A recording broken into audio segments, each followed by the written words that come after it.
Hello मेरे प्यारे बच्चों, आज शुरुआत करने जा रहे हैं lecture number 2 P block element 12th class.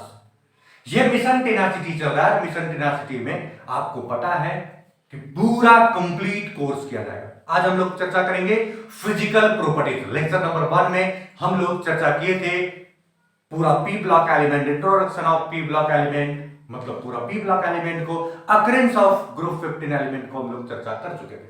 आज हम लोग चर्चा करने जा रहे हैं बहुत ही इंपॉर्टेंट टॉपिक, और वो टॉपिक है physical properties of group 15 element. Physical properties of group 15 element में पहला हम लोग को जानने का जरूरत है इलेक्ट्रॉनिक कॉन्फ़िगरेशन। बच्चों ध्यान देना, हम पिछले बार पढ़ा चुके थे और कौन कौन सा एलिमेंट होता है ग्रुप 15 एलिमेंट में, ये हम बहुत डिटेल चर्चा कर चुके थे। आज हम लोग चर्चा करेंगे उसका इलेक्ट्रॉनिक कॉन्फ़िगरेशन कैसे करेंगे। इलेक्ट्रॉनिक कॉन्फ़िगरेशन अगर हो गया तो उसके अकॉर्डिंग हम प्रॉपर्टीज को कैसे डील करेंगे। सबसे पहला पॉइंट होता है इलेक्ट्रॉनिक कॉन्फ़िगरेशन करना। अब इलेक्ट्रॉनिक कॉन्फ़िगरेशन देखो, समझना इलेक्ट्रॉनिक कॉन्फ़िगरेशन करने का मतलब समझना। इलेक्ट्रॉनिक कॉन्फ़िगरेशन तो हम लोग करेंगे ही, बात को समझना, लेकिन कैसे हम लोग इलेक्ट्रॉनिक कॉन्फ़िगरेशन करेंगे ये थोड़ा सा समझोगे बात को। देखो बच्चों ध्यान देना, हम लोग क्या कर रहे हैं, किसी भी एलिमेंट का इलेक्ट्रॉनिक कॉन्फ़िगरेशन करना है तो रिस्पेक्ट में हम लोग नोबेल गैस को लेते हैं। ये छोटा तुम्हारा इलेक्ट्रॉनिक कॉन्फ़िगरेशन हो जाएगा, नहीं तो बहुत बड़ा हो जाएगा। ठीक है, तो हम लोग किसके रिस्पेक्ट लेते हैं, नोबेल गैस का। नोबेल गैस तुम्हारा कौन कौन है पहले ये बता देते हैं। नोबेल गैस तुमको बहुत डिटेल में पिछले लेक्चर में हम बता चुके हैं, लेकिन फिर से एक बार बताते हैं कौन कौन है। हीलियम है, नियोन है, आर्गन है, क्रिप्टन है, ज़ेनॉन है, और तुम्हारा क्या हो गया, रेडॉन है। बात समझ रहे हो, this one is noble gas. अब ये नोबेल गैस तुम्हारा क्या है, बात को समझना, ये टोटल नोबेल गैस है, और ये नोबेल गैस में हम लोग को क्या करना है वो देखो। इसका एटॉमिक नंबर तुम लोग जान लो। एटॉमिक नंबर का हम एक ट्रिक बताए थे, या फिर ट्रिक तुम जान लो यहीं से। एटॉमिक नंबर कैसे करोगे, देखो तुम लोग बचपन से पढ़ के रखे हो कि सबसे पहले पहला सेल में कितना इलेक्ट्रॉन होता है, 2, है ना। दूसरा में 8, फिर 8 होता है, फिर तुम्हारा 18, फिर 18, फिर 32, और क्या 32। मतलब ये ट्रिक तुमको बचपन से याद है, 2, 8, 8, 18, 18 और 32, 32। बात समझ गया। तो यहां से देखो, यहां से क्या होता है, इसका एटॉमिक नंबर तो सबको जानता होगा, कितना है 2। तो हीलियम का एटॉमिक नंबर कितना हो गया, 2। अब यहां से क्या करोगे, ये 2 खत्म हो गया, तो यहां से तुम क्या करोगे, 8 को जोड़ोगे, तो इसमें 8 जोड़ दिया बच्चों, तो यहां से 2 और 8 कितना हो गया, 10 हो गया। तो तुम्हारा ये खत्म हो गया, इसका एटॉमिक नंबर कितना हो गया, 10। एकदम एक एक बारीकी से समझ लो। उसके बाद तुम्हारा क्या हो जाएगा बच्चों, ये तुम्हारा 8 फिर से जुड़ेगा। अगर ये वाला काम करेंगे तो यहाँ कितना हो जाएगा, 18, तो इसका काम खत्म हो गया। अगर तुम क्या करोगे, इसका 18 को जोड़ दो, तो 18 जोड़ोगे तो 18 और 18 कितना हो जाएगा, तो क्रिप्टन का 36 हो जाएगा। बात समझ रहे हो। उसके बाद तुम्हारा क्या हो जाएगा बच्चों, देखो थोड़ा सा, ये तुम्हारा 32 जोड़ दो, तो यहाँ 36 और 32 कितना हो जाएगा, तो 6 और 2 8 हो गया, और 3 और 3 6 हो गया। अरे 32 नहीं जोड़ना है ना, ये 18 ये खत्म हुआ, तो ये 18, तो 18 को जोड़ो, तो यहां से 18 जोड़ोगे तो यहां से कितना हो जाएगा, थोड़ा सा बताओ, ये तुम्हारा क्या हो जाएगा 4, और ये हो जाएगा 5, तो कुल मिलाकर 54 हो गया। और लास्ट में क्या करोगे बच्चों, ये 32 जोड़ोगे, तो यहां से तुम्हारा क्या हो जाएगा, देखो तो 4 2 6 हो जाएगा, और 5 और 3 कितना हो जाएगा, 8 हो जाएगा, 86। बात समझ रहे हो, बहुत अच्छे से बात को समझ रहा है। ये नोबेल गैस क्यों कहते हैं, ये तुम बहुत बढ़िया से जानते हो, क्योंकि इसका जो इलेक्ट्रॉनिक कॉन्फ़िगरेशन होता है वो तुम्हारा कंप्लीटली फिल्ड होता है। ये स्टेबल है, ये किसी से रिएक्शन नहीं करता, इसलिए इसको नोबेल गैस कहते हैं। ये स्टेबल है, ये किसी से रिएक्शन नहीं करता, इसीलिए इसी के रिफरेंस में हम लोग क्या करते हैं, दूसरे का इलेक्ट्रॉनिक कॉन्फ़िगरेशन करते हैं। बात समझ गया। तो इसको रेफरेंस के रूप में लेंगे। तो यहां से देखो हीलियम, हीलियम का अगर इलेक्ट्रॉनिक कॉन्फ़िगरेशन किया जाए तो 1s2 हो गया। क्या हो गया बताओ, 1s2। ठीक है, नीचे जैसे जाओगे तो नंबर ऑफ सेल बढ़ता है। नंबर ऑफ सेल क्या होता है, बढ़ता है। यहां से ध्यान दो, तो यहां से तुम क्या करोगे, हीलियम को यूज करो। बात समझना, हीलियम को यूज करना है। क्या यूज करना है बताओ, हीलियम को यूज करना है। ये हीलियम को यूज किए, ये 2 इलेक्ट्रॉन चला गया, तो 1s2 के बाद क्या होता है बताओ, 2s2 एंड 2p6 हो जाएगा। ध्यान दो, हीलियम के बाद क्या आया, हीलियम के बाद क्या आया, तो 2s2 2p6। ध्यान दोगे, यहां से तुम्हारा देखो, इसका इसमें अगर इलेक्ट्रॉनिक कॉन्फ़िगरेशन इसका करना है तो this one is neon. Neon, neon के बाद क्या आएगा, तो नियोन का कितना हो जाएगा, 10, क्योंकि नियोन का हम कर लिए, 2 2 4 2 6। बात समझना, नियोन के बाद यहां 2s2p है, तो यहां से तुम्हारा क्या हो जाएगा, 3s2 3p6। बात समझ पाया, ये तुम्हारा 3s है। तो नियोन के बाद क्या आता है बताओ, 3s and 3p। कोई दिक्कत है? बिल्कुल समझ में आ गया, चलो ठीक है। अब यहां से तुम क्या करोगे, आर्गन का यूज करोगे, आर्गन 18। देखो हम क्या किए, हेलियम का इलेक्ट्रॉनिक कॉन्फ़िगरेशन 1s2 हो गया, कोई दिक्कत नहीं, ठीक है, बढ़िया है, ठीक है। हम लोग देखो पहले नोबेल गैस का कर लेते हैं, इसी का रेफरेंस में हम लोग ग्रुप 15 का करेंगे, तो वो तो हम डिटेल चर्चा करेंगे, लेकिन पहले इसका समझ लो। This one is krypton, krypton का हम लोग करेंगे तो आर्गन हम लोग ले लिए 18 उसका होता है। उसके बाद तुम देखो ध्यान से समझना, यहां से यहां तक मतलब दूसरा, ये तुम्हारा डी ऑर्बिटल इंटर नहीं मारा है, मतलब डी ऑर्बिटल जो है तुम्हारा वो एब्सेंट है। क्या एब्सेंट है बताओ, डी ऑर्बिटल तुम्हारा क्या है, एब्सेंट। वो हमेशा, ये तो तुम्हारा नहीं रहेगा, लेकिन ये हीलियम के बाद तुम्हारा डी नहीं रहेगा और नियोन के बाद तुम्हारा डी नहीं इंटर करेगा, मतलब 2s2 and 2p6, यहां 3s2 3p6। बात समझ गया? अब एंट्री मारेगा डी का, तो डी का एंट्री अब होगा, तो क्या होगा थोड़ा बताओ, 3s से क्या हो जाएगा, 4s2 हो जाएगा, और यहां से तुम्हारा एंट्री मारेगा डी, तो डी किसका होता है, 3 का, तो यहां हो जाएगा 3d10। डी का कैपेसिटी कितना है, 10 इलेक्ट्रॉन का, और क्या हो जाएगा बच्चों बताओ, 4p, और क्या हो जाएगा 6। बात समझ में आ गया? चलो ठीक है। जेनोन का अगर करना है तो यहां से तुम क्या करोगे, दिस वन इज क्रिप्टन, और क्रिप्टन में तुम्हारा क्या हो जाएगा, ये क्रिप्टन 36 होता है, तो ये तुम्हारा 36 हो गया, और यहां से 4s से क्या हो जाएगा बच्चों, 5s2, और 3d से क्या हो जाएगा, 4d10, और यहां से एक सेल बढ़ा दो तो 5p6। यहां से देखो डी ऑर्बिटल तुम्हारा क्या है, प्रेजेंट है, तो यहां लिखोगे डी ऑर्बिटल, ऑर्बिटल्स प्रेजेंट, यहां तुम्हारा डी ऑर्बिटल क्या है, प्रेजेंट है। बात समझ में आया? यहां एंट्री मारा डी, अब क्या करेगा, डी तो आ गया, अब एफ एंट्री मारेगा, तो ध्यान देना और बहुत बढ़िया से समझना। This one is radon, radon का इलेक्ट्रॉनिक कॉन्फ़िगरेशन करोगे तो जेनॉन लेना पड़ेगा, है ना, ये जेनॉन को हम लोग ले लिए, ये 54 हो गया तुम्हारा। उसके बाद 6 ये 5s का बाद क्या आएगा बच्चों बताओ, 6s2 हो जाएगा। अच्छा ठीक है, 4d के बाद क्या आ जाएगा, 5d10 आ जाएगा। बात समझ रहे हो? और जैसे तुम आगे बढ़ोगे तो 4f, f तुम्हारा एंट्री मारेगा, और कितना होता है एफ में, 14 इलेक्ट्रॉन होता है, टोटल कितना इलेक्ट्रॉन होता है बताओ, 14 इलेक्ट्रॉन, और ये हो जाएगा 6p6। ये तुम्हारा डी पर एफ प्रेजेंट, समझना।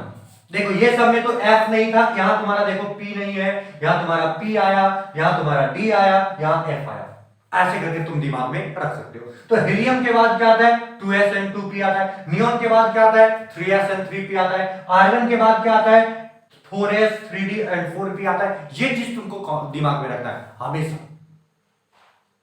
इलेक्ट्रॉनिक कॉन्फ़िगरेशन तुमको हम यहां समझा दिए, अब इसी का रेफरेंस लेना है, और हम लोग किसका इलेक्ट्रॉनिक कॉन्फ़िगरेशन करेंगे बताओ, किसका इलेक्ट्रॉनिक कॉन्फ़िगरेशन करेंगे, ग्रुप 15 एलिमेंट का। तो ये चीज थोड़ा सा बढ़िया से दिमाग में रख लोगे, बहुत बढ़िया से, पूरा पी ब्लॉक में इसी के रेफरेंस को यूज करके और हम लोग इलेक्ट्रॉनिक कॉन्फ़िगरेशन करते रहेंगे।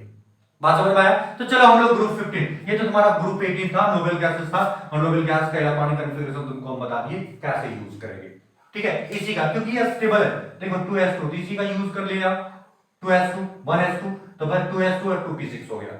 बात समझ रहे हो? अब इसी का आगे हम बढ़ते हैं, हम लोग करते हैं electronic configuration of group 15 element, of group 15 element, group 15 element. बहुत बढ़िया से समझना, बहुत बढ़िया से समझना एलिमेंट्स। ध्यान दो बच्चों, ध्यान देने वाला बात यह है कि ग्रुप 15 एलिमेंट है कौन कौन, पहले ये देख लो। तो कौन कौन है, this one is nitrogen, phosphorus, और तुम्हारा क्या हो गया, आर्सेनिक हो गया, और तुम्हारा क्या हो गया, एंटीमोनी हो गया, और क्या हो गया, बिस्मथ हो गया। कौन कौन हो गया बताओ, ये तुम्हारा क्या हो गया, ये नाइट्रोजन, फास्फोरस, आर्सेनिक, और तुम्हारा क्या हो गया, एंटीमोनी, और क्या हो गया, बिस्मथ। ठीक है, तो ये चीज थोड़ा सा दिमाग में रखोगे, सबका एटॉमिक नंबर लिखोगे, तो ये तुम्हारा क्या हो गया, 7, क्या हो गया बताओ, 7 हो गया। अब यहां से तुम्हारा क्या हो जाएगा, ये तुम्हारा 15 हो जाएगा, क्यों, क्योंकि यहां 8 जोड़ दो। देखो ट्रिक कैसे काम करेगा, ये तुम्हारा 2 है, 8 है, 8 है, 18 है, 18 है, और क्या है, और तुम्हारा 32, 32, समझो 32 और क्या 32, ये ट्रिक है। यहाँ देखो, यहाँ शुरुआत किससे हुआ है, 7 से, इसका मतलब 2 खत्म हो गया, 2 तो है, पहला सेल खत्म और दूसरा सेल भी खत्म, क्यों, क्योंकि 7 आ चुका है। तो अब आगे जब बढ़ेंगे तो हमको किसका यूज करना है, इसका, तीसरा वाला का। तो यहां तुम्हारा क्या 8 जोड़ोगे, तो 7 और 8 कितना हो जाएगा, 15 हो गया, ठीक है। उसके बाद तुम्हारा क्या जोड़ोगे, 18 जोड़ोगे, तो 15 और 18 कितना हो जाएगा, तो 8 और 5 कितना हो जाएगा, तो थोड़ा बताओ, ये 12 हो जाएगा, 2 और 1 और 1 2 और 1 3 हो गया, तो 32 हो गया तुम्हारा। बात समझ रहे हो? अच्छा, तो ये तुम्हारा यहाँ से खत्म हो गया। उसके बाद इस 18 को फिर से जोड़ोगे, तो 32 में तुम क्या जोड़ोगे? 18, तो क्या देगा? 8 8 2 10 हो जाएगा कि नहीं? हो जाएगा। और 3 और 1 4 हो गया, और एक यहाँ 5 हो गया, तो 50 हो जाएगा। ये बात समझ रहे हो? चलो ठीक है, ये भी खत्म हो गया। अब 32 का यूज करेंगे, तो यहाँ से तुम्हारा क्या हो जाएगा? 32, तो यहाँ से तुम्हारा क्या हो जाएगा बताओ? यहाँ 2 हो जाएगा, और 5 और 3 कितना हो जाएगा? 8 हो जाएगा। तो ये 82 हो गया। ये तुम्हारा हो गया एटॉमिक नंबर। और ऐसे करके तुम एटॉमिक नंबर को क्या कर सकते हो? बहुत बढ़िया से दिमाग में रख सकते हो। चलो अब हम आगे बढ़ाते हैं। इलेक्ट्रॉनिक कॉन्फ़िगरेशन का क्या करेंगे? देखो बच्चों, बढ़िया से समझना। यहां से तुमको क्या करते हैं? दिस वन इज नाइट्रोजन, ये क्या है? नाइट्रोजन। इसका एटॉमिक नंबर कितना है? 7। 7, तो 7, तो नोबेल गैस में 7 मतलब 2 से ज्यादा है, और 10 से कम। 7 से ज्यादा होना चाहिए, 7 से ज्यादा होना चाहिए, 7 से कम नहीं होना चाहिए। तो कुल मिलाकर यहां से देखो, देखो हीलियम तुम्हारा क्या है? ये 2 है। हीलियम का कितना है? 2। और तुम्हारा नियोन का कितना है? 10। तो 2 10, ये तो 10 से शुरुआत हो रहा है ना, 10 से आगे में बढ़ेगा। तो हम लोग किसका यूज करेंगे बताओ? नियोन में हीलियम का। किसका यूज करेंगे? हीलियम का। तभी तो ये 10 नियोन अगर यूज करोगे तो 10 इलेक्ट्रॉन होना चाहिए। मिनिमम कितना होना चाहिए? 10 इलेक्ट्रॉन। लेकिन इसके पास कितना है? 7, तो हम लोग किसका यूज करेंगे? हीलियम का। तो हीलियम के पास कितना इलेक्ट्रॉन है? 2 इलेक्ट्रॉन हो गया। हीलियम के बाद क्या आता है? 2s2, तो 2 कितना हो गया? 4 इलेक्ट्रॉन। तो 2 और 2 4 है कितना? 7 इलेक्ट्रॉन। तो यहां से क्या हो जाएगा? 2p, और कितना हो जाएगा? 4 5 6 7, 3 इलेक्ट्रॉन हो जाएगा। कोई दिक्कत? बात समझ रहे हो? तो ये तुम्हारा इलेक्ट्रॉनिक कॉन्फ़िगरेशन इसका हो गया। अब तुम्हारा इसका इलेक्ट्रॉनिक कॉन्फ़िगरेशन करोगे बाबू, तो क्या हो जाएगा बताओ? This one is neon. Neon का क्या हो जाएगा? 10। यहां 15 है, तो यहां क्या हो जाएगा? 3s2, 3s2 and 3p3। बात समझ रहे हो? इसका इलेक्ट्रॉनिक कॉन्फ़िगरेशन करोगे तो क्या हो जाएगा थोड़ा बताओ? This one is arsenic. Arsenic में तुम्हारा क्या हो जाएगा? 32 यहां है, ये आर्सेनिक का 32 तो करना है, तो हम लोग यूज क्या करेंगे बताओ? आर्सेनिक में किसका यूज करेंगे? हम लोग नियोन का कर लिए, आर्गन का यूज करेंगे। This one is argon. Argon 18 हो गया, तो 4s2, 3d इंटर मारेगा, 10 हो गया, और यहाँ क्या हो जाएगा? 4p3। बहुत सिंपल है, सब एक ही जैसा करना है। ठीक है, यहाँ क्रिप्टन इंटर मारेगा, 36 होता है, यहाँ 5s2 हो जाएगा, और 4d क्या हो जाएगा? 10 हो जाएगा, और 5p क्या हो जाएगा? 3 हो जाएगा। बात समझ रहे हो? और लास्ट में बिस्मथ का क्या हो जाएगा थोड़ा बताओ? तो बिस्मथ में तुम्हारा f एंट्री मारेगा ना, this one is xenon. Xenon का 54 हो जाएगा, ये तो तुम जानते हो। यहाँ 6s2 हो गया, और यहाँ 5d 10 हो गया, और यहाँ 4f कितना हो जाएगा? 14, और यहाँ 6p कितना हो जाएगा? 3। This is the electronic configuration. ये तुम्हारा हो गया इलेक्ट्रॉनिक कॉन्फ़िगरेशन। यही इलेक्ट्रॉनिक कॉन्फ़िगरेशन से सारा प्रॉपर्टीज को हम लोग क्या करेंगे? डिटेल चर्चा करेंगे, बहुत डिटेल चर्चा करेंगे। इसलिए बात को बहुत बढ़िया से तुमको क्या करना है? समझना। चलो देख लो, बहुत बढ़िया से समझ लेना है। This one is the electronic configuration of group 15 element. बहुत अच्छे से तुमको समझ में आ जाना चाहिए। चलो ठीक है, ये हुआ electronic configuration of group 15 element. ऐसे करके तुम क्या करोगे? नोट कर लोगे। ये पहला तुम्हारा कहानी हुआ ग्रुप 15 एलिमेंट का इलेक्ट्रॉनिक कॉन्फ़िगरेशन। अब हम क्या करते हैं? दूसरा कहानी में चलते हैं, दूसरा प्रॉपर्टी में चलते हैं। दूसरा प्रॉपर्टी का नाम है एटॉमिक रेडियस। हम तुम्हारा डिटेल यहां चर्चा करेंगे। एटॉमिक रेडियस आखिर कहते किसको है, आयोनिक रेडियस कहते किसको है, ये भी हम डिटेल चर्चा करके और फिर तुमको बताएंगे कि ये एक्चुअल ट्रेंड क्या होगा। देखो समझो, हम लोग का दूसरा टॉपिक क्या हो गया? Atomic radius and ionic radius. Atomic radius and ionic radius. Ionic radius हम जनरली ध्यान दोगे, एटॉमिक रेडियस और आयोनिक रेडियस का ट्रेंड खाली समझ लो। बहुत सिंपल है, बहुत ज्यादा ये हिटेड नहीं है, लेकिन बहुत सिंपल है, समझना पहले बात को। ये एटॉमिक रेडियस और आयोनिक रेडियस वास्तव में होता क्या है? कोई एटम में न्यूक्लियस और आउटर मोस्ट इलेक्ट्रॉन के बीच के डिस्टेंस को ही हम लोग क्या कहते हैं? एटॉमिक रेडियस कहते हैं। बात समझ में आया? देखो, कोई एटम है जिसका न्यूक्लियस होगा और उसका आउटर मोस्ट इलेक्ट्रॉन होगा। उसका आउटर मोस्ट क्या होगा? इलेक्ट्रॉन। उसके बीच के डिस्टेंस को हम लोग क्या कहते हैं? क्या कहते हैं बताओ? क्या कहते हैं? एटॉमिक रेडियस कहते हैं। बात समझ में आ गया? ठीक है, so this is the atomic radius. फिर से एक चीज देखो, जैसे मान लो कि नंबर ऑफ सेल बढ़ेगा, ये तुम्हारा क्या हो गया? पहला सेल। अगर हम कहें कि 2 सेल है, कितना सेल है? 2। दिस वन इज न्यूक्लियस, तो इसका एटॉमिक रेडियस क्या होगा? तो बेसिकली तुम जानते हो, this one is first shell, this one is second shell, तो एटॉमिक रेडियस क्या हो जाएगा? बढ़ जाएगा। थोड़ा सा एक चीज और देखो, अगर एटॉमिक रेडियस तीसरा सेल का बात करें तो तीसरा सेल में थोड़ा सा एटॉमिक रेडियस और क्या होगा, बढ़ जाएगा। मतलब नंबर ऑफ सेल बढ़ेगा तुम्हारा तो एटॉमिक रेडियस का क्या हो जाएगा, बढ़ेगा। नंबर ऑफ सेल बढ़ेगा तो एटॉमिक रेडियस भी क्या हो जाएगा, बढ़ेगा।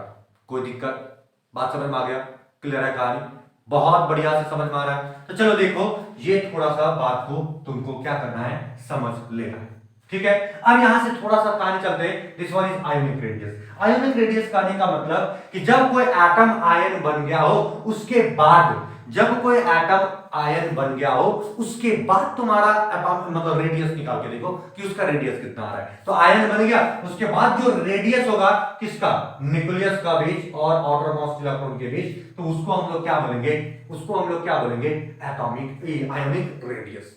क्या बोलेंगे बताओ, आयोनिक रेडियस। बात समझ में आया, ठीक है। आयोनिक रेडियस में भी तो नंबर ऑफ सेल तुम्हारा क्या होगा, बढ़ेगा। आयोनिक रेडियस में भी तुम्हारा क्या हो जाएगा, थोड़ा बताओ, नंबर ऑफ सेल तुम्हारा बढ़ेगा। हाँ, नंबर ऑफ इलेक्ट्रॉन तुम्हारा क्या हो गया है, बढ़ गया, क्योंकि एक्सेप्ट कर रहा है यहां तुम्हारा इलेक्ट्रॉन। ये तो तुमको हम केमिकल प्रॉपर्टीज में बहुत डिटेल तुमको हम बता देंगे कि आखिर एक्सेप्ट कैसे वैलेंसी निकाला जाता है, नहीं निकाला जाता है, वो हम डिटेल बताएंगे। लेकिन तो थोड़ा सा दिमाग में रख लो यहां से कि एटॉमिक रेडियस तुम्हारा क्या है, नंबर ऑफ सेल तुम बढ़ाओगे तो एटॉमिक रेडियस तुम्हारा क्या हो जाएगा, बढ़ेगा। आयोनिक रेडियस भी तुम्हारा क्या हो जाएगा, बढ़ेगा, टॉप टू बॉटम। कहानी समझ में आ गया। आयोनिक रेडियस क्या है, तो आयंस बन चुका है, उसके बाद न्यूक्लियस और तुम्हारा क्या आउटर मोस्ट इलेक्ट्रॉन के बीच का डिस्टेंस को हम लोग क्या बोलेंगे, आयोनिक रेडियस बोलेंगे। और एटॉमिक फॉर्म में है तो उसका न्यूक्लियस और आउटर मोस्ट इलेक्ट्रॉन के बीच के डिस्टेंस को हम लोग क्या कहेंगे, एटॉमिक रेडियस कहेंगे। बात समझ में आ रहा होगा। अब कहानी हम लोग क्या करते हैं, आगे बढ़ते हैं।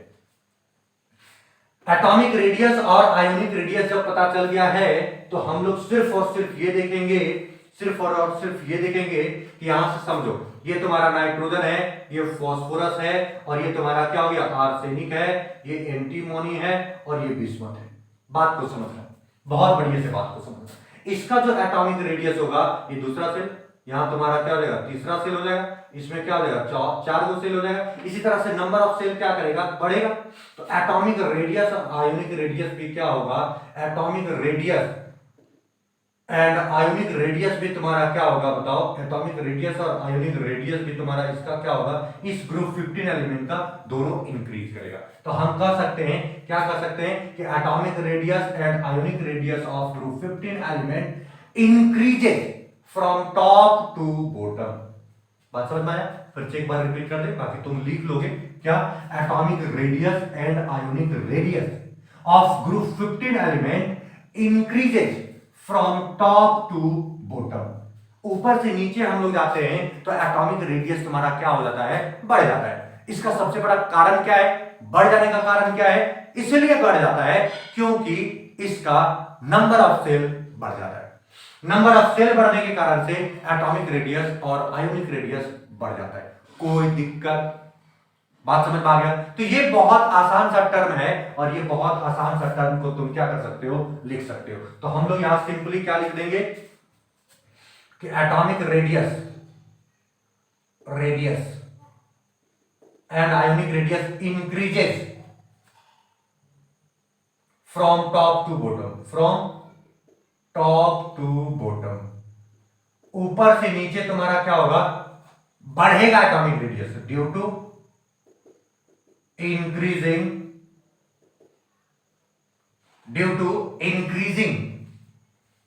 दिख रहा है, हाँ, ड्यू टू इंक्रीजिंग, यहां यही तक लिख लो, ड्यू टू इंक्रीजिंग, क्या क्या इंक्रीज कर रहा है, नंबर ऑफ सेल।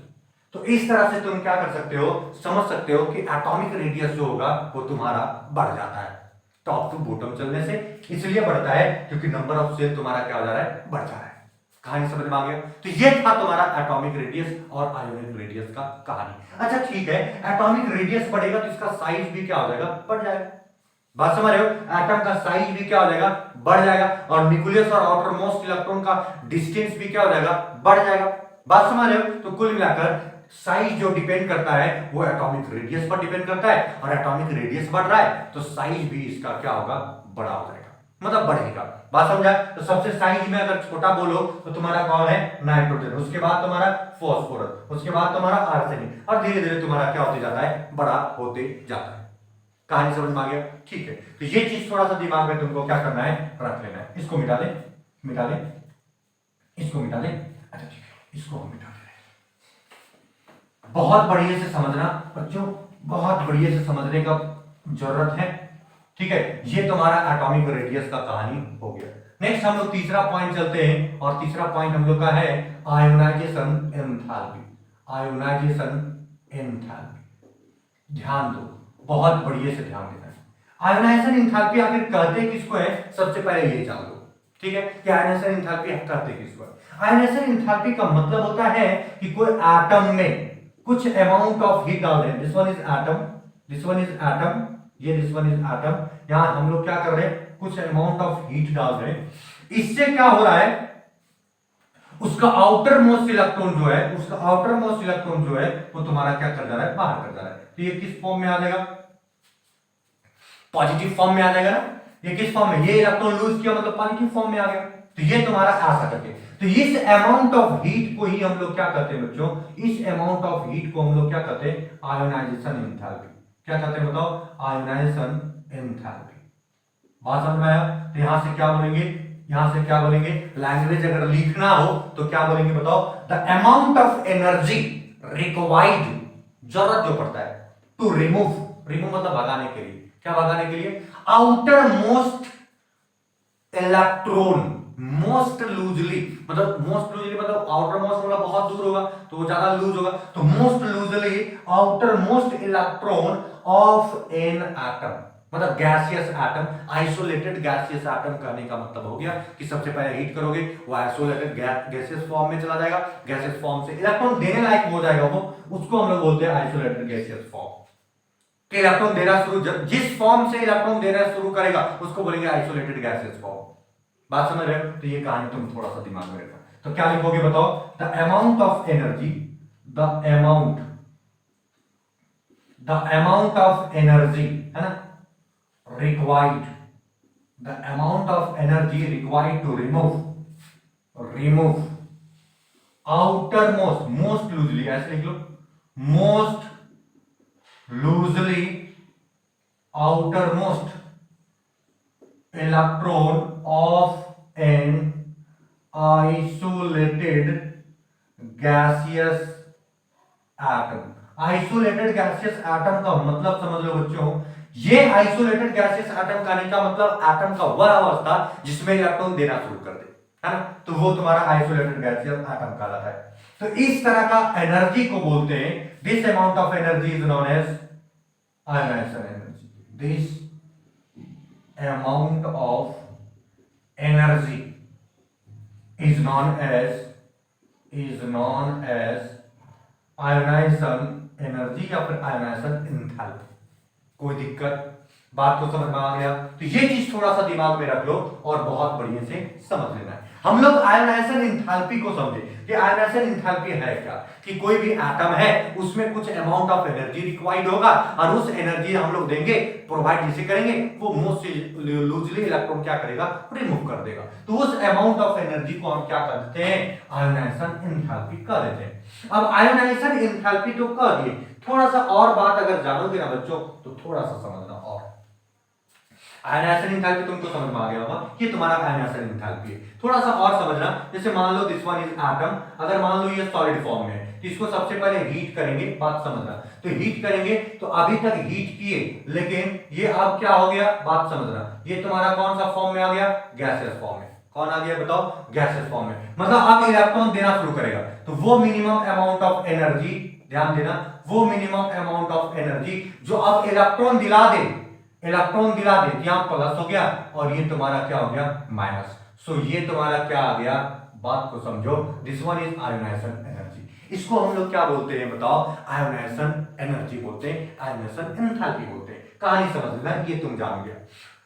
थोड़ा सा बच्चा समझो, थोड़ा सा समझो, जैसे मान लो ये एक इलेक्ट्रॉन दे चुका है, अब एक इलेक्ट्रॉन दे चुका है, अब फिर से हम कह रहे हैं, फिर से इसमें एनर्जी हम डाल रहे हैं। बात को समझना। यहाँ फिर से हम क्या कर रहे हैं, एनर्जी डाल रहे हैं। यहाँ से ये तुम्हारा enthalpy, ionization enthalpy, del H क्या है देखो समझो, डेल एच तुम्हारा एंथैल्पी कहते हैं, इसको क्या कहते हैं बताओ, एंथैल्पी चेंज है ना, तो ये एंथैल्पी है। लेकिन यहाँ आयोनाइजेशन एंथैल्पी क्यों किया है, इसलिए आई का रिप्रेजेंटेशन कर दिया, ठीक है। तो ये डिनोट करते हैं हम लोग आयोनाइजेशन एंथैल्पी को डेल आई एच से।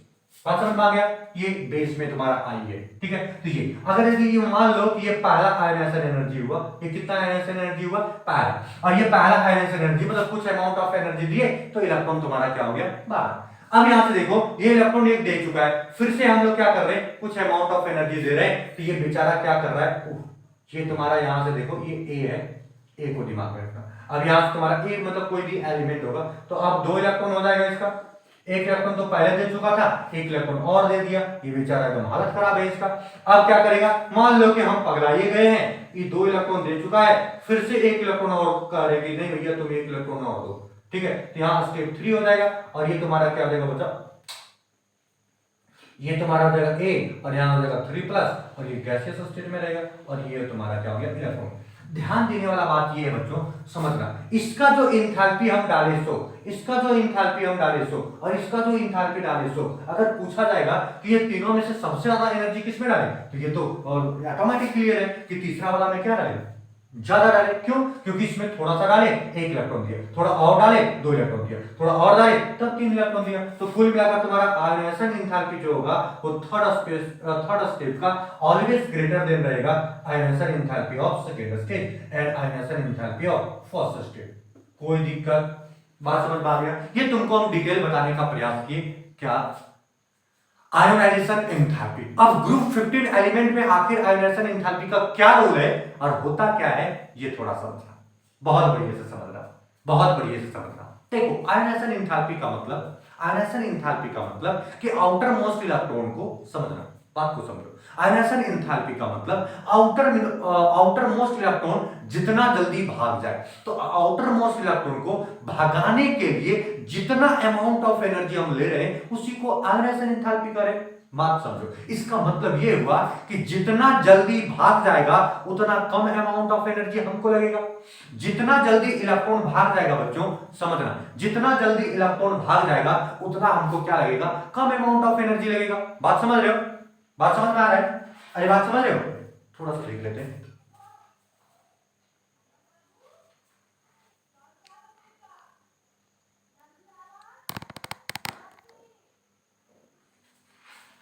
थोड़ा गड़बड़ हो गया था, चलो हाँ, हम ये बता रहे थे बच्चों, एकदम बढ़िया समझो कि जितना ज्यादा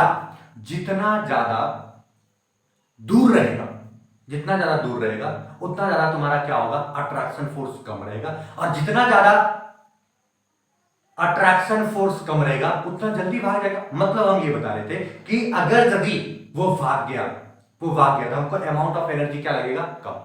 क्या लगेगा बताओ, कम लगेगा। इसका मतलब ये हो गया कि जितना ज्यादा अट्रैक्शन फोर्स रहेगा न्यूक्लियस और आउटर मोस्ट इलेक्ट्रॉन के बीच, उतना बल ज्यादा लगेगा, उतना ज्यादा एनर्जी लगेगा। मतलब ये कि जैसे जैसे अट्रैक्शन फोर्स तुम्हारा क्या होता है, ये बिटा दे बच्चों, ठीक है, ये समझना, बात को समझना, बहुत अच्छे से समझना, बहुत अच्छे से बात को समझना, ठीक है, और बहुत अच्छे से समझना। देखो कहानी हम ये बताए कि अगर यदि इलेक्ट्रॉन जल्दी भाग जाता है तो एनर्जी कम लगेगा, अगर यदि इलेक्ट्रॉन जल्दी भाग जाता है एनर्जी कम लगेगा, अगर इलेक्ट्रॉन नहीं भागना चाहता है और हमको तो भगाना है तो एनर्जी ज्यादा लगेगा। बात समझो, यहां से क्या होता है, जैसे मान लो नाइट्रोजन का, नाइट्रोजन हो गया, फास्फोरस हो गया, आर्सेनिक हो गया, तुम्हारा एंटीमोनी हो गया, और यहाँ क्या हो गया, बिस्मथ हो गया। सब में हम लोग आउटर मोस्ट इलेक्ट्रॉन का बात करेंगे। किसका बात करेंगे बताओ, आउटर मोस्ट इलेक्ट्रॉन का। इसमें क्या है, इसका जो इलेक्ट्रॉन है, दिस वन इज न्यूक्लियस, और इसमें इलेक्ट्रॉन, तो इसके बीच का डिस्टेंस है। बात समझो, तो इसमें दूसरा सेल में इलेक्ट्रॉन है, तो इसमें न्यूक्लियस का करीब है, न्यूक्लियस का क्या है, करीब, और न्यूक्लियस के करीब होने के कारण से इसमें अट्रैक्शन फोर्स जो है, न्यूक्लियस और इलेक्ट्रॉन में अट्रैक्शन फोर्स जो है वो ज्यादा लग रहा है। और जब अट्रैक्शन फोर्स ज्यादा लग रहा है तो ये भागना नहीं चाह रहा है या फिर भाग नहीं पा रहा है, तो हमको एनर्जी क्या लगेगा, ज्यादा लगेगा। तो देखो ये भाग नहीं पा रहा है इसलिए एनर्जी ज्यादा लग रहा है, मतलब आयोनाइजेशन एंथैल्पी इसमें क्या होगा, ज्यादा होगा।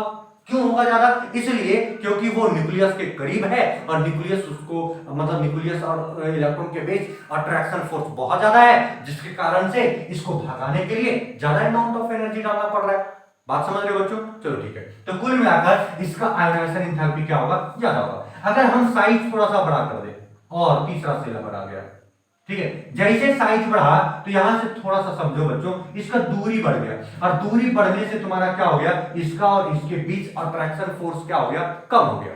क्यों कम हो गया? क्यों भाई? तो ये दूरी बढ़ने से क्या हो जाता है? अट्रैक्शन फोर्स तुम्हारा कम हो गया। पहला ये रीजन। दूसरा बात क्या है कि इसका अंदर में भी इलेक्ट्रॉन होगा ना। अब इसका अंदर में भी इलेक्ट्रॉन होगा तो वो घेर के रख लिया होगा पूरा पूरा। अब पूरा पूरा जब घेर के रख लिया होगा तो इसका पूरा जो न्यूक्लियस का पूरा प्रभाव, न्यूक्लियस मतलब पॉजिटिव चार्ज, अब पॉजिटिव चार्ज का पूरा प्रभाव इस पर नहीं पड़ रहा होगा। बात समझ रहे हो? न्यूक्लियस का पूरा प्रभाव इस पर पड़ नहीं रहा होगा, जिसको हम लोग स्क्रीनिंग इफेक्ट भी कहते हैं। ये तुम जान रहे हो, ऐसा मान के चलते हैं, ठीक है। तो ये इसका पूरा प्रभाव इस पर नहीं पड़ रहा है, तो क्या हो जाता है? अट्रैक्शन फोर्स, न्यूक्लियस और इलेक्ट्रॉन के बीच जो अट्रैक्शन फोर्स वास्तव में होना चाहिए वो नहीं लग पाता, इसलिए अट्रैक्शन फोर्स कम हो जाता है। साइज जैसे बढ़ता है, मतलब रेडियस जैसे बढ़ता है, सेल जैसे बढ़ता है, वैसे तुम्हारा अट्रैक्शन फोर्स कम हो जाता है। तो अट्रैक्शन फोर्स कम हो गया तो इलेक्ट्रॉन तो जल्दी भाग जाएगा बच्चों। पहले देखो अट्रैक्शन फोर्स ज्यादा था तो ये पकड़ के रख लेता, इलेक्ट्रॉन नहीं भाग रहा था, तो हमको ज्यादा एनर्जी लगाना पड़ा, तो इसका आयनाइजेशन एंथैल्पी ज्यादा हो गया। अब तुम खुद देखो, इसका इलेक्ट्रॉन भाग रहा है, मतलब अट्रैक्शन फोर्स तुम्हारा क्या है? कम। और जैसे कम हुआ तो इसमें थोड़ा सा भी अमाउंट ऑफ एनर्जी डालेंगे, ये भाग जाएगा। बात समझ रहे हो? उसी तरह से तो फास्फोरस में तुम्हारा आयनाइजेशन एंथैल्पी क्या किया? थोड़ा डिक्रीज किया। जैसे आर्सेनिक में गए तो एक और लेयर पर तुम्हारा इलेक्ट्रॉन चला गया तो अट्रैक्शन फोर्स और कम हो गया, और जब अट्रैक्शन फोर्स और कम हो गया तो आयनाइजेशन एंथैल्पी और कम हो गया। तो धीरे धीरे आयनाइजेशन एंथैल्पी क्या हो जा रहा है बताओ? धीरे धीरे आयनाइजेशन एंथैल्पी क्या हो जा रहा है बताओ? धीरे धीरे आयनाइजेशन एंथैल्पी डिक्रीज कर रहा है। कुल मिलाकर ये समझ रहा है कि आयनाइजेशन एंथैल्पी जो है वो डिपेंड किस पर करता है? Attraction force. किस पर डिपेंड करता है बताओ? Attraction force. किसका अट्रैक्शन फोर्स? न्यूक्लियस और आउटर मोस्ट इलेक्ट्रॉन का। अट्रैक्शन फोर्स अगर डिक्रीज करेगा तो आयनाइजेशन एंथैल्पी भी तुम्हारा क्या करेगा? डिक्रीज करेगा, क्योंकि जल्दी भाग जाएगा। अट्रैक्शन फोर्स अगर इंक्रीज करेगा तो अट्रैक्शन फोर्स इंक्रीज किया, जल्दी भाग नहीं पाएगा तो हमको ज्यादा एनर्जी लगाना पड़ेगा। तो अट्रैक्शन फोर्स इंक्रीज करेगा तो आयनाइजेशन एंथैल्पी इंक्रीज करेगा, अट्रैक्शन फोर्स डिक्रीज करेगा तो आयनाइजेशन एंथैल्पी क्या करेगा? डिक्रीज करेगा। तो बच्चों यहां से जैसे आउटर मोस्ट इलेक्ट्रॉन में तुम्हारा क्या है? ऊपर से नीचे चलोगे तो आउटर मोस्ट इलेक्ट्रॉन का अट्रैक्शन फोर्स क्या हो जाता है? कम होते जाता है। और जैसे कम होते जाता है तो तुम्हारा क्या हो जाता है? बात को समझो, ऊपर से नीचे तो आयनाइजेशन एंथैल्पी क्या हो जाता है? होते जाता है, कम होते जाता है। तो यहां से हम क्या कहेंगे कि टॉप टू बॉटम चलोगे तो आयनाइजेशन एंथैल्पी क्या हो जाएगा बताओ? डिक्रीज करेगा। क्या करेगा बताओ? डिक्रीज। क्यों? क्यों डिक्रीज किया? क्योंकि नंबर ऑफ सेल इंक्रीज कर गया, और नंबर ऑफ सेल इंक्रीज करने से आउटर मोस्ट इलेक्ट्रॉन और न्यूक्लियस के बीच के अट्रैक्शन फोर्स जो है वो डिक्रीज कर गया है। तो हम लोग क्या लिखेंगे बताओ? हम लोग क्या लिखेंगे? यहां हम लोग लिखेंगे कि देखो, in case of group 15 element, यहां हम लोग क्या लिखेंगे? Group 15 element, the ionization enthalpy, the ionization enthalpy of group 15 elements decreases from top to bottom, decrease from top to bottom because क्या कारण है इसका? इसका कारण यह है कि attraction, because the attraction force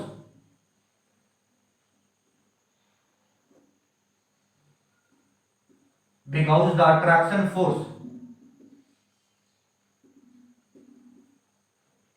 between nucleus and outermost electron decreases। बस समझ में? आउटर मोस्ट इलेक्ट्रॉन और न्यूक्लियस के बीच का अट्रैक्शन फोर्स जो है वो क्या कर गया बताओ? डिक्रीज कर गया, जिसके कारण से आयनाइजेशन एंथैल्पी भी तुम्हारा क्या कर रहा है? डिक्रीज कर रहा है। तो टॉप टू बॉटम तुम्हारा आयनाइजेशन एंथैल्पी क्या हो जाएगा? डिक्रीज करेगा। ये बात को तुम दिमाग में रख लेना। इसी तरह से तुमको क्या करना है? नोट करके दिमाग में रखना है। कोई दिक्कत है? टर्मोलॉजी समझ में आ गया कि आयनाइजेशन एंथैल्पी क्या है? The minimum amount of energy required to remove outer most electron of an isolated gaseous atom. बात समझ में आ गया? बात समझ में आ गया? चलो ठीक है, तो ये बात को थोड़ा सा दिमाग में तुमको क्या करना है बच्चों, दिमाग में रख लेना है, बहुत बढ़िया से दिमाग में बैठा के रख लेना है। नेक्स्ट बात तुम्हारा क्या रहता है, electron gain enthalpy. Electron gain enthalpy का कहानी क्या है, ये थोड़ा सा दिमाग में रखना बहुत अच्छे से। मिटा दे इसको, चलो ठीक है, इसको मिटा देते हैं, बात को समझना। इलेक्ट्रॉन गेन एंथैल्पी का कहानी क्या है, ये बात को समझना। वास्तव में इलेक्ट्रॉन गेन एंथैल्पी होता क्या है, ये बात को बहुत बढ़िया से समझना, ठीक है। इलेक्ट्रॉन गेन एंथैल्पी, मेरे पास तीसरा पॉइंट क्या है, इलेक्ट्रॉन गेन एंथैल्पी। क्या है बताओ, electron gain enthalpy.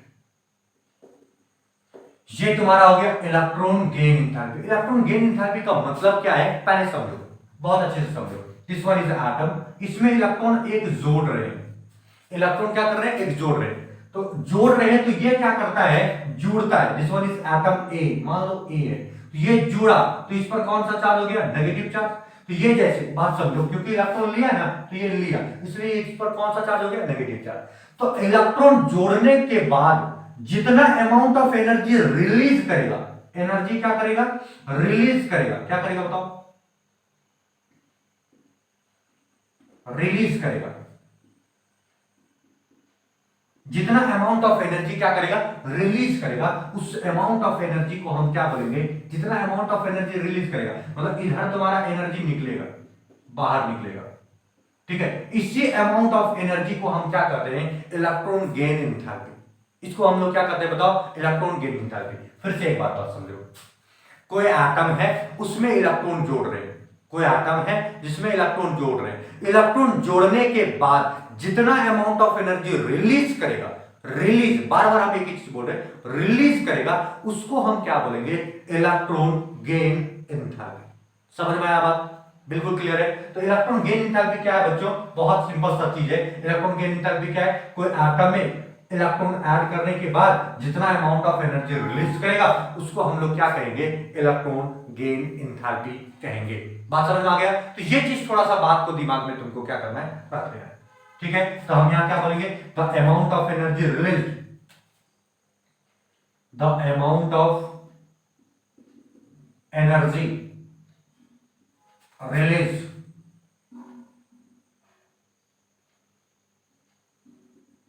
released from an isolated gaseous atom by adding an electron। जब एक इलेक्ट्रॉन इसमें ऐड करते हैं तो जितना अमाउंट ऑफ एनर्जी क्या करता है बताओ, रिलीज करता है, उसको हम लोग क्या बोलते हैं, electron gain enthalpy. This amount of energy is known as, this amount of energy is known as electron gain enthalpy, electron gain enthalpy। इसको हम लोग क्या कहेंगे बताओ, इलेक्ट्रॉन गेन एंथैल्पी कहेंगे। बात समझ में आ गया, इलेक्ट्रॉन गेन एंथैल्पी कहेंगे। इलेक्ट्रॉन गेन एंथैल्पी का मतलब यही है कि कोई भी एटम में, गैसियस एटम है, गैसियस एटम का मतलब समझ आ दिए तुमको। तो गैसियस एटम कहने का मतलब, आइसोलेटेड गैसियस एटम कहने का मतलब एटम का वह अवस्था जिसमें इलेक्ट्रॉन दे सके या फिर ले सके, उसको हम लोग ये गैसियस फॉर्म बोलते हैं, गैसियस ये बोलते हैं। बात समझ में आ गया? तो the amount of energy release from an isolated gaseous atom by adding an electron, this amount of energy is known as electron gain enthalpy. जितना अमाउंट ऑफ एनर्जी रिलीज करेगा इलेक्ट्रॉन ऐड करने के बाद, उसको हम लोग क्या बोलते हैं, इलेक्ट्रॉन गेन एंथैल्पी कहते हैं। बात समझ में आ गया? थोड़ा सा बात को समझना, होता क्या है, बात समझो। अगर यदि एनर्जी रिलीज करेगा, बच्चों समझो, बहुत बढ़िया समझो, अगर एनर्जी रिलीज करेगा तो इस एटम में एनर्जी का अमाउंट जो है, एनर्जी का मात्रा जो है वो क्या हो जाएगा, कम हो जाएगा। और जब कम हो जाएगा तो इसका मतलब है इसका एनर्जी जो है वो किस फॉर्म में लिखेंगे, नेगेटिव फॉर्म में, क्योंकि रिलीज किया है। जब किसी से एनर्जी रिलीज करता है तो उसको हम कौन सा फॉर्म में लिखते हैं बताओ, नेगेटिव फॉर्म में लिखते हैं। कौन सा फॉर्म में लिखते हैं, नेगेटिव फॉर्म में। तो यहां से समझो, इलेक्ट्रॉन गेन एंथैल्पी मतलब तुम्हारा जब रिलीज करेगा तो तुम्हारा किस फॉर्म में लिखोगे बताओ, नेगेटिव फॉर्म में। इसको किससे रिप्रेजेंट करेंगे, इसको रिप्रेजेंट करेंगे बच्चों, बहुत बढ़िया से समझना, इसको रिप्रेजेंट हम लोग करेंगे, यही लिख देते है ना, यहां लिख देते, इसको हम लोग रिप्रेजेंट करेंगे, it is denoted by denoted by del H तो रहेगा तुम्हारा, लेकिन यहां लिख देते हैं ईजी। ईजी का मतलब हो गया इलेक्ट्रॉन गेन एंथैल्पी, है ना। यहां तुम्हारा क्या हो गया बताओ, ईजी। ईजी का मतलब क्या हो गया, इलेक्ट्रॉन गेन एंथैल्पी। तो ये बात को समझना। अच्छा एक चीज ध्यान दो, होता क्या है बच्चों, तो बहुत बढ़िया से ध्यान देना। ये एटम है, एक आइसोलेटेड गैसियस एटम है, इसमें इलेक्ट्रॉन जोड़ रहे हैं, तो ये क्या किया, ये माइनस हो गया, ये गैसियस स्टेट में भी है, दिख रहा है क्या,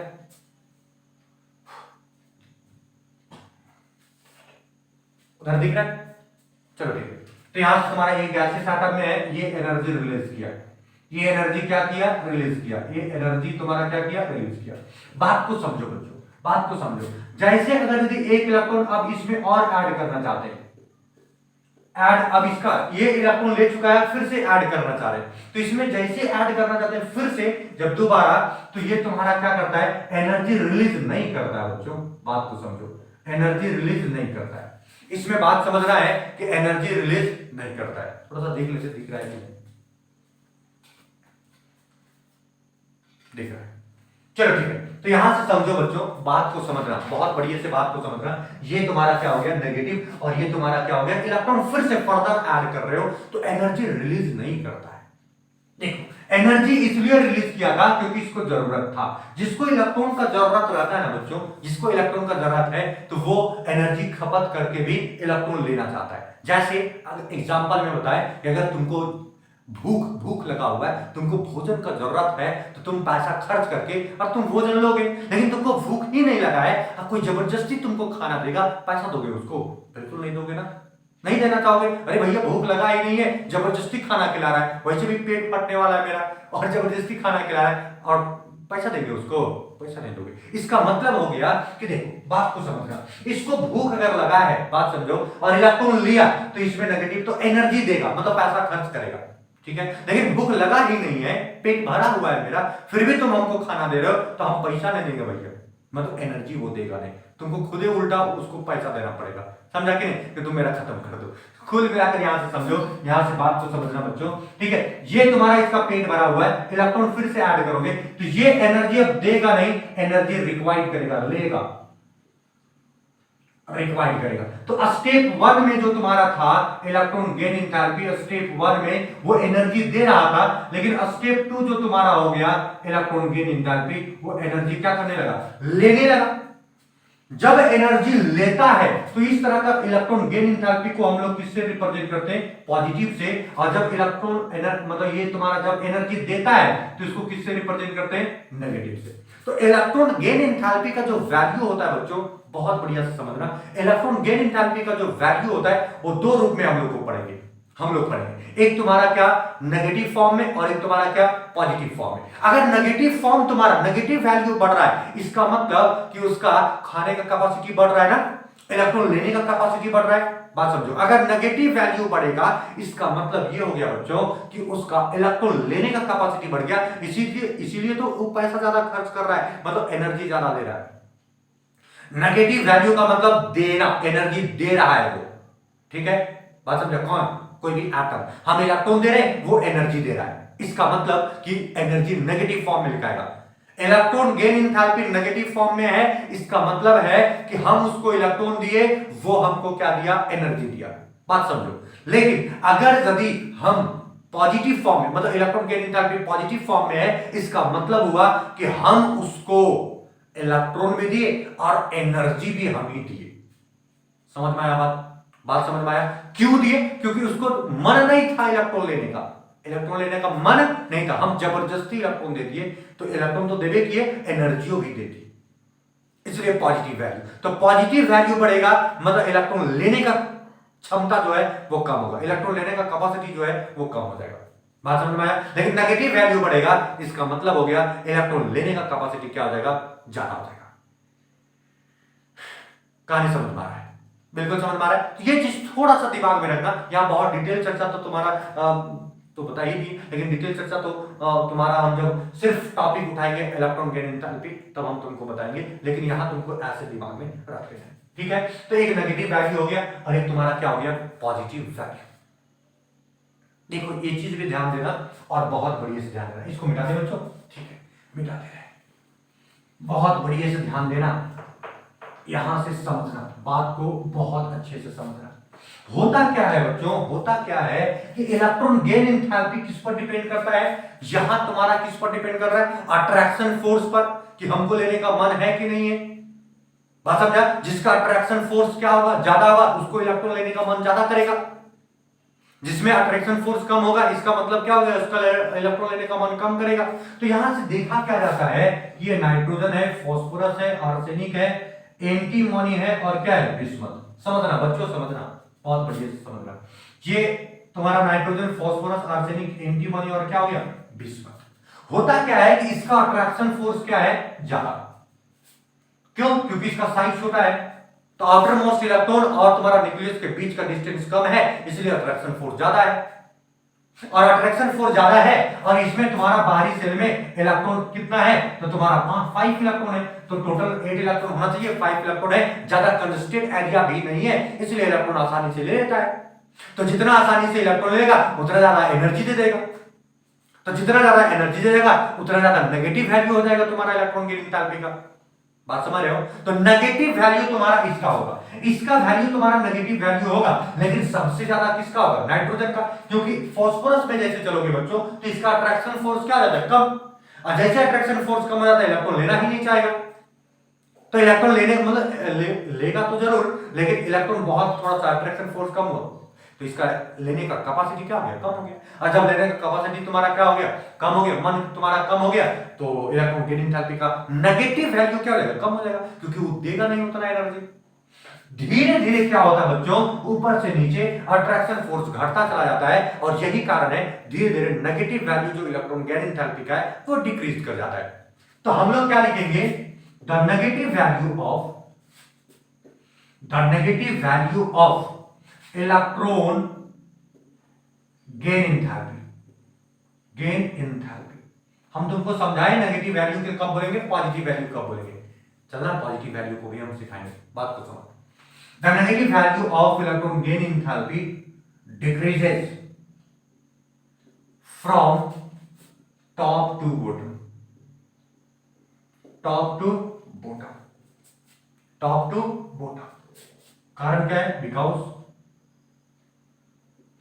decreasing the attraction force between किसके बीच, न्यूक्लियस और आउटर मोस्ट इलेक्ट्रॉन के बीच, nucleus and outer most electron के बीच,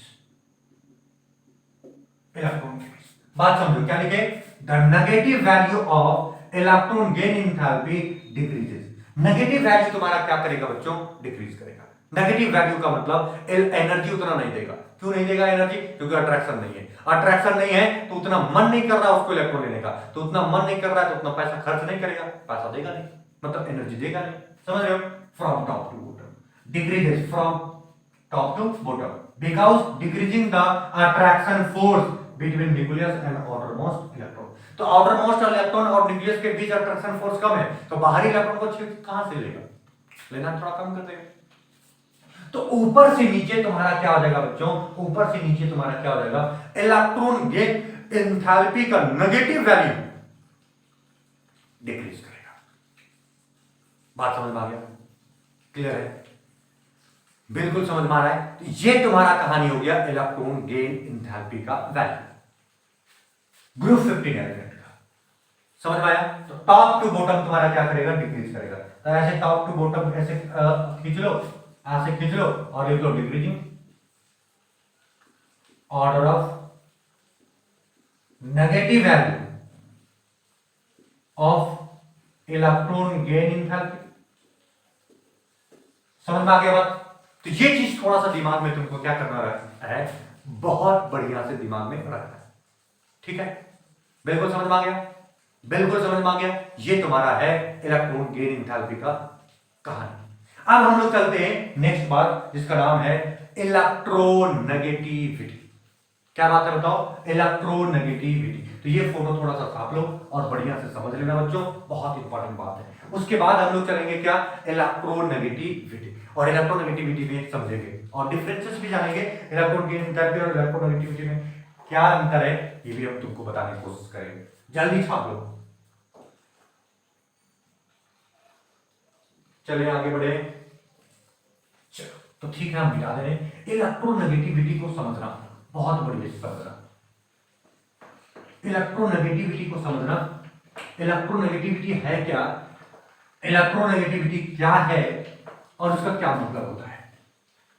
इलेक्ट्रॉन गेन एंथैल्पी का मतलब तुमको समझा दिए। इलेक्ट्रॉन गेन एंथैल्पी का मतलब क्या है, इलेक्ट्रॉन लेने का कैपेसिटी। अब इलेक्ट्रॉन लेगा कि नहीं लेगा ये तो बात का बात सिचुएशन पर डिपेंड करता है ना, लेकिन उसके अंदर कैपेसिटी है, लेने का कैपेसिटी जो होगा। ध्यान दो, बात तो समझो। हम लोग तीसरा पॉइंट हम लोग डील करने जा रहे हैं, इलेक्ट्रोनेगेटिविटी। क्या है हम लोग का पॉइंट बताओ, इलेक्ट्रोनेगेटिविटी। इलेक्ट्रोनेगेटिविटी और इलेक्ट्रॉन गेन एंथैल्पी में बहुतों लोगों को डिफरेंसेस पता नहीं चल पाता है, लगता है कि दोनों एक ही है। नहीं, ऐसा नहीं, गलती करोगे। इलेक्ट्रॉन गेन एंथैल्पी तुम्हारा क्या है, इलेक्ट्रोनेगेटिविटी क्या है, तुमको पहले डिफरेंसेस बता देते। इलेक्ट्रॉन गेन एंथैल्पी, ध्यान दो, इलेक्ट्रॉन गेन एंथैल्पी ये तुम्हारा क्या है समझना। इलेक्ट्रॉन गेन एंथैल्पी तुम्हारा क्या है ये बात समझना, ये बात समझाएंगे। पहले इलेक्ट्रोनेगेटिविटी समझा देते हैं। इलेक्ट्रोनेगेटिविटी क्या है, मान लो कि कोई तुम्हारा एक मॉलिक्यूल है जो एक जुड़ा हुआ है, समझना। इलेक्ट्रॉन कोवलेंट बॉन्ड से तुम्हारा क्या हुआ है, जुड़ा हुआ है। कोवलेंट बॉन्ड से क्या हुआ है, जुड़ा हुआ है। अब यहां से क्या होता है, तो ये एलिमेंट का एक कैपेसिटी होता है, कैपेसिटी होता है अपने तरफ इलेक्ट्रॉन खींचने का। समझो पहले बात को, अपने तरफ इलेक्ट्रॉन खींचने का मतलब इलेक्ट्रॉन खींच रहा है, ले नहीं रहा है। मतलब समझ रहे हो, अपने तरफ इलेक्ट्रॉन लिया मतलब खींचा, मतलब अपने तरफ रख रहा है, लेकिन कंप्लीटली वो ले नहीं लिया। इलेक्ट्रॉन गेन एंथैल्पी में क्या था, कंप्लीटली तुम्हारा जुड़ जाता था, है ना, चले गया, उसका सेल में चल गया।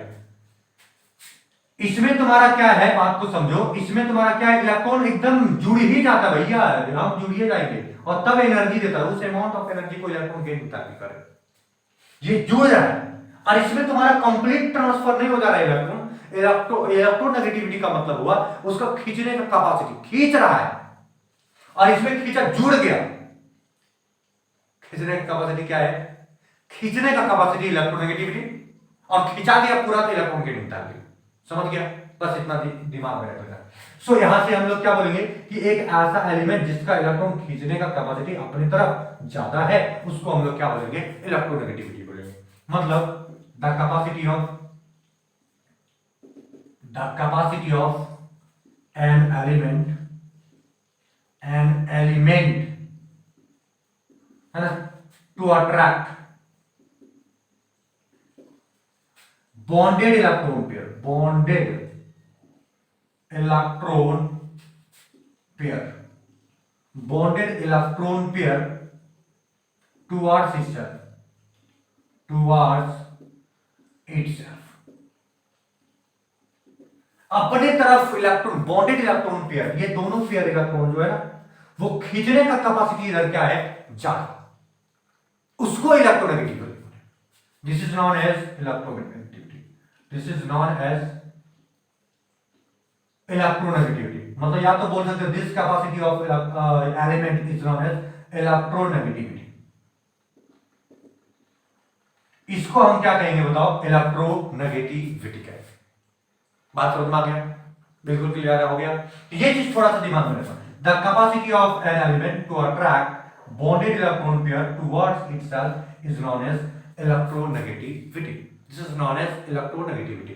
इलेक्ट्रोनेगेटिविटी भी तुम्हारा क्या करता है, टॉप टू बॉटम डिक्रीज करता है, क्योंकि अट्रैक्शन फोर्स डिक्रीज कर गया। बात समझो, लेकिन ये भी तुम्हारा डिक्रीज कर रहा था नेगेटिव वैल्यू उसका, मतलब टॉप टू बॉटम, क्योंकि अट्रैक्शन फोर्स डिक्रीज कर रहा था। बच्चों तुमको पता चल जाएगा, जब ग्रुप 17 हम लोग पढ़ेंगे तो वहां पता चल जाएगा कि ये दोनों में क्या डिफरेंसेस है। बात समझ में आया। ये फ्लोरीन तुमको हम बता ही देते, फ्लोरीन जो है वो फ्लोरीन तुम्हारा क्या है, मोस्ट इलेक्ट्रोनेगेटिव एलिमेंट है, मतलब खींचने का ताकत इसका बहुत ज्यादा है, मोस्ट इलेक्ट्रोनेगेटिव एलिमेंट। लेकिन इलेक्ट्रॉन गेट एंथैल्पी जो है वो तुम्हारा क्या है, इसका कम हो जाता है। किसके से कम हो जाता है? क्लोरीन से कम हो जाता है। मतलब इलेक्ट्रॉन गेट एंथैल्पी जो है वो क्लोरीन का ज्यादा हो जाता है। क्यों हो जाता है इसका डिटेल हम चर्चा करेंगे ग्रुप 17 में। ये तुमको हम यहां तक से तुमको एक इंट्रोडक्शन दे दी। सो इलेक्ट्रोनेगेटिविटी क्या हो जाएगा? The capacity of an element to attract bonded electron pair towards itself, this is known as electronegativity. Electronegativity भी तुम्हारा क्या होता है? ये फास्फोरस, ये नाइट्रोजन हो गया, फास्फोरस हो गया, आर्सेनिक हो गया, बिस्मथ, आर्सेनिक के बाद एंटीमोनी हो गया और ये बिस्मथ हो गया। ध्यान दो, ये ऊपर से नीचे तुम्हारा क्या करता है? ये ऊपर से नीचे तुम्हारा क्या करता है? डिक्रीज करता है बच्चों। क्यों? क्योंकि अट्रैक्शन फोर्स क्या हो गया? डिक्रीज कर गया। तो डिक्रीज करेगा अट्रैक्शन फोर्स, तो तुम्हारा इलेक्ट्रोनेगेटिविटी भी तुम्हारा क्या करेगा? डिक्रीज करेगा, क्योंकि लेने का कैपेसिटी धीरे धीरे कम हो जाएगा ना। इसलिए ये बात को हमेशा नोट करके दिमाग में रख लोगे कि जैसे जैसे तुम्हारा इलेक्ट्रोनेगेटिविटी का अट्रैक्शन फोर्स डिक्रीज करेगा, इलेक्ट्रोनेगेटिविटी का वैल्यू भी क्या होगा? डिक्रीज करेगा। समझ में आ गया? तो ये चीज थोड़ा सा दिमाग में तुमको क्या करना है? रख लेना है। तो डिक्रीजिंग ऑर्डर ऑफ इलेक्ट्रोनेगेटिविटी, तो सबसे ज्यादा इलेक्ट्रोनेगेटिव कौन हो जाएगा? थोड़ा बताओ, सबसे ज्यादा इलेक्ट्रोनेगेटिव कौन हो जाएगा? बताओ। ये तुम्हारा नाइट्रोजन होगा, फिर फास्फोरस हो जाएगा। सबसे ज्यादा तुम्हारा इलेक्ट्रोनेगेटिव कौन होगा? नाइट्रोजन। उससे कम फास्फोरस, उससे कम आर्सेनिक, उससे कम तुम्हारा एंटीमोनी और उससे कम कौन? बिस्मथ। ठीक है बच्चों, तो ये चीज थोड़ा सा तुमको क्या करना है? दिमाग में रख लेना है। ठीक है, इसी से सिमिलर एक टॉपिक हो जाता है बच्चों, ध्यान देना, और वो आता है इलेक्ट्रोपॉजिटिविटी। पॉजिटिविटी, इसको हम लोग मेटालिक कैरेक्टर भी बोलते हैं, इसको हम लोग नॉन मेटालिक कैरेक्टर कहते हैं। Non metallic character, metallic character, non metallic character कहने का मतलब कि ऊपर से नीचे नॉन मेटालिक कैरेक्टर क्या होता है? घटता है। मतलब ऊपर नॉन मेटल है तो नीचे नॉन मेटल नहीं है, मतलब घट रहा है। ठीक है, इलेक्ट्रोपॉजिटिविटी क्या है? तो यहां से समझना, ये तुम्हारा यहां टू अट्रैक्ट, यहां देखो क्या लिखोगे? इसका देखो, the capacity of an element to attract, यहां टू अट्रैक्ट है ना, यहां टू डोनेट, जस्ट ऑपोजिट होता है इलेक्ट्रोपॉजिटिविटी। ये डोनेट करने का कैपेसिटी, टुवर्ड्स नहीं, दूसरे को, उस कैपेसिटी को हम लोग क्या बोलते हैं? इलेक्ट्रोपॉजिटिविटी। तो द कैपेसिटी क्या लिखोगे? The capacity of an, the capacity of an element, element है ना, an element, an element to donate bonded electron pair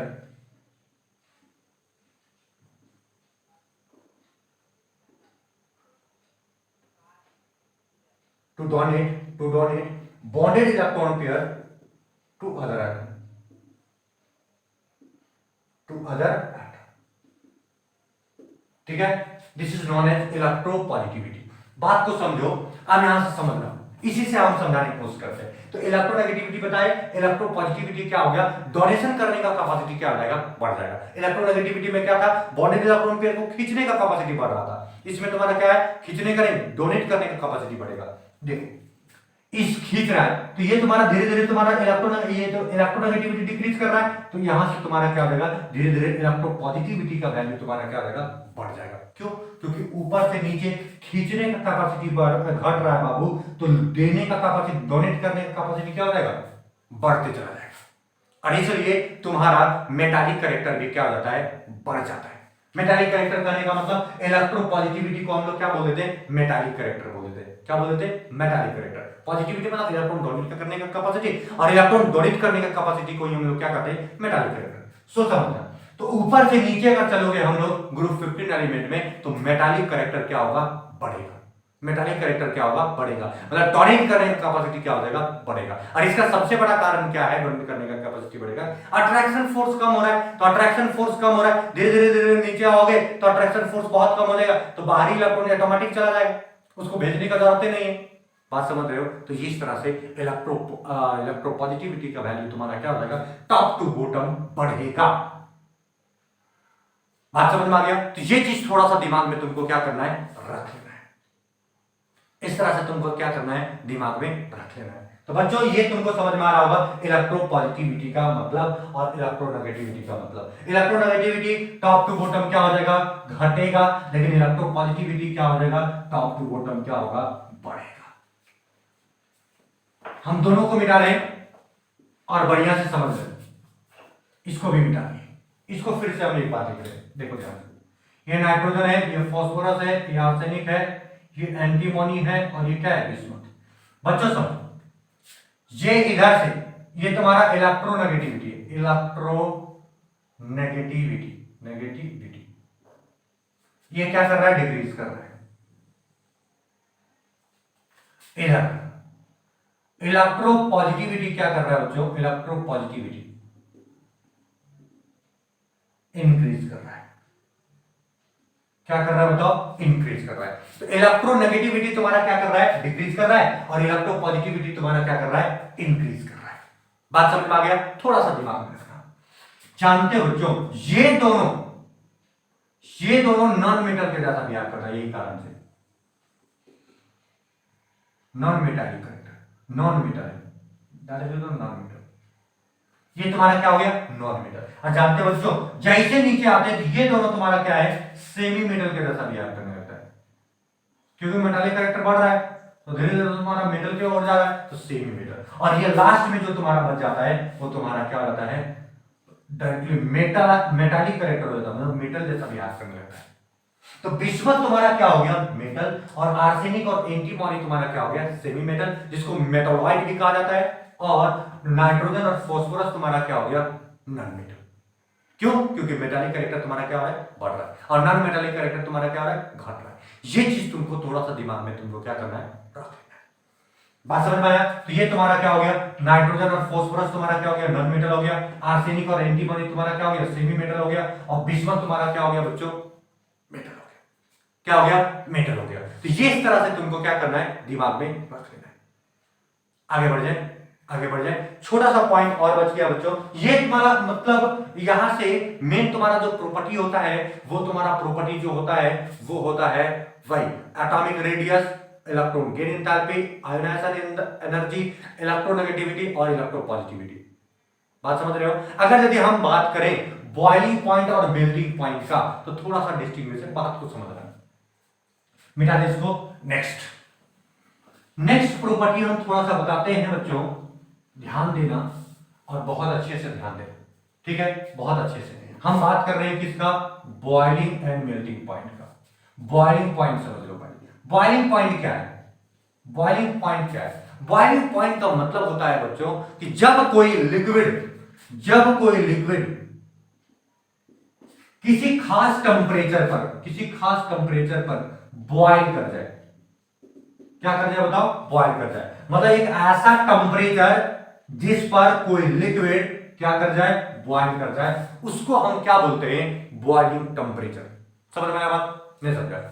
एक खास टेम्परेचर, एक ऐसा टेम्परेचर जिस पर कोई लिक्विड बॉइल कर जाए, एक ऐसा टेम्परेचर जिस पर कोई लिक्विड बॉइल कर जाए, एक ऐसा टेम्परेचर जिस पर कोई लिक्विड बॉइल कर जाए, उस टेम्परेचर को हम क्या कहते हैं, बॉइलिंग टेम्परेचर या फिर बॉइलिंग पॉइंट। बात समझ रहे हो? ये बॉइलिंग टेम्परेचर जो है, या तो लिक्विड क्या करेगा, तुम्हारा बॉइल करके वेपर में बदलेगा, या फिर तुम्हारा इसी टेम्परेचर पर वेपर तुम्हारा क्या बन जाएगा, लिक्विड बनेगा। तो ये तुम्हारा कहानी है बॉइलिंग टेम्परेचर का। क्या कहानी बताओ, बॉइलिंग टेम्परेचर का। समझना, पहली बात को समझना। जैसे बॉइलिंग टेम्परेचर डिपेंड किस पर करता है, बॉइलिंग टेम्परेचर डिपेंड करता है अमाउंट ऑफ सब्सटेंस पर। किस पर डिपेंड करता है बताओ, अमाउंट ऑफ सब्सटेंस पर। अमाउंट मतलब अगर यदि तुम मास बढ़ा दोगे, साइज बढ़ा दोगे, अगर अमाउंट बढ़ा दोगे, तुम्हारा बॉइलिंग टेम्परेचर क्या हो जाएगा, बढ़ जाएगा। जैसे एग्जांपल दिखाते हैं, जैसे मान लो अगर यदि हम क्या कर रहे हैं, 1 केजी खाना बना रहे हैं, 1 केजी चावल का हम क्या कर रहे हैं, खाना बना रहे हैं, तो जो तुमको डबकाने के लिए लगेगा एनर्जी, वो तुम्हारा लगेगा। लेकिन पूरा गांव का लिए खाना बना रहे हैं, तो उसको डबकाने के लिए तुमको क्या लगेगा, बहुत ज्यादा एनर्जी का जरूरत पड़ेगा। तो अमाउंट बढ़ाने से एनर्जी तुमको क्या करना पड़ेगा, ज्यादा सप्लाई करना पड़ेगा। बात समझ में आया? फिर से तुमको बताएं, देखो अगर तुम सिर्फ अपने लिए खाना बनाते हो तो तुम्हारा एनर्जी जो लगेगा वो कम लगेगा, मतलब बॉइलिंग टेम्परेचर तुम्हारा क्या होगा, कम होगा। लेकिन अगर यदि तुम पूरा परिवार के लिए खाना बनाना चाहते हो तो एनर्जी क्या लगेगा, ज्यादा लगेगा। बात समझा? मतलब कुल मिलाकर अमाउंट बढ़ाने से बॉइलिंग टेम्परेचर क्या होता है, बढ़ जाता है। अमाउंट बढ़ाने से बॉइलिंग टेम्परेचर क्या होता है, बढ़ जाता है। तो कुल मिलाकर यहां समझ सकते हो। अब ध्यान देना बच्चों, बॉइलिंग टेम्परेचर तुमको समझ में आ गया होगा, बॉइलिंग टेम्परेचर समझ में आया, ठीक है। अब हम बात करेंगे मेल्टिंग टेम्परेचर का, मेल्टिंग टेम्परेचर या फिर मेल्टिंग पॉइंट। मेल्टिंग पॉइंट किसको कहते हैं? जब कोई सॉलिड एक ऐसा खास टेम्परेचर पर वो मेल्ट करके क्या बन जाए? लिक्विड बन जाए। क्या बन जाए बताओ? लिक्विड बनना शुरू हो जाए। तो उस तरह का टेम्परेचर को हम लोग क्या कहते हैं? मेल्टिंग टेम्परेचर कहते हैं या फिर मेल्टिंग पॉइंट कहते हैं। एक ऐसा टेम्परेचर जिस पर कोई सॉलिड क्या बनना शुरू हो जाए? लिक्विड बनना शुरू हो जाए, तो उस टेम्परेचर को हम क्या कहते हैं? मेल्टिंग टेम्परेचर कहते हैं। बात समझ में आ गया? बिल्कुल क्लियर है? थोड़ा सा समझना, बहुत बढ़िया से समझना। मेल्टिंग टेम्परेचर और बॉइलिंग टेम्परेचर में यही अंतर है। बॉइलिंग टेम्परेचर हम जब कोई लिक्विड, एक ऐसा टेम्परेचर जब कोई लिक्विड बॉइल करे तो उसको हम लोग क्या बोलते हैं? Boiling temperature. ठीक है, वेपर में बदले।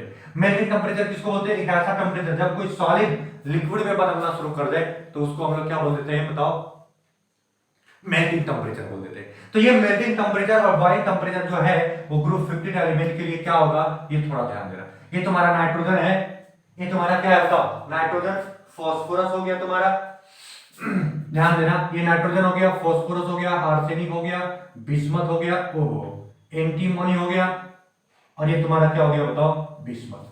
देखो यहां से देखो, ये छोटा है, साइज में छोटा है, धीरे धीरे तुम्हारा नंबर, एटॉमिक नंबर बढ़ रहा है, मतलब नंबर ऑफ इलेक्ट्रॉन प्रोटॉन बढ़ रहा है, तो साइज धीरे धीरे क्या होते जा रहा है? बढ़ होते जा रहा है। तो मास बढ़ेगा तो बॉइलिंग टेम्परेचर और मेल्टिंग टेम्परेचर दोनों तुम्हारा क्या हो जाएगा? बढ़ेगा। तो यहां से तुम्हारा क्या लिखोगे? Increasing order of boiling temperature and melting temperature. Increasing order of boiling temperature and क्या? Melting temperature. बात समझ में आ गया? जल्दी फटाफट तुमको क्या करना है? लिख लेना है। क्या लिख लेना बताओ? कि increasing order of boiling temperature and melting temperature. लिख लो। ये तुम्हारा नाइट्रोजन हो गया, ये फास्फोरस, ये आर्सेनिक, ये बिस्मथ, ये एंटीमोनी, और ये क्या हो गया? बिस्मथ। तो ऊपर से नीचे तुम्हारा क्या हो जा रहा है? मास बढ़ रहा है ना? तो यहां से क्या लिखेंगे? Increasing boiling point and melting point of these elements because increasing the atomic mass। मास बढ़ जाने के कारण से बॉइलिंग टेम्परेचर और मेल्टिंग टेम्परेचर तुम्हारा क्या हो गया? बढ़ गया। कहानी समझ में आया? बिल्कुल समझ में आ रहा है? तो ये जल्दी जल्दी तुमको क्या करना है? फोटो जल्दी बनाना है। एक्सेप्शन केस है इसमें, फोटो बना लो, तब तक हम बनाते हैं जल्दी। एक्सेप्शन केस हम फिर डील करेंगे, जल्दी जल्दी लिख लो। बात समझ में आ गया हो तो आगे बढ़ जाते हैं।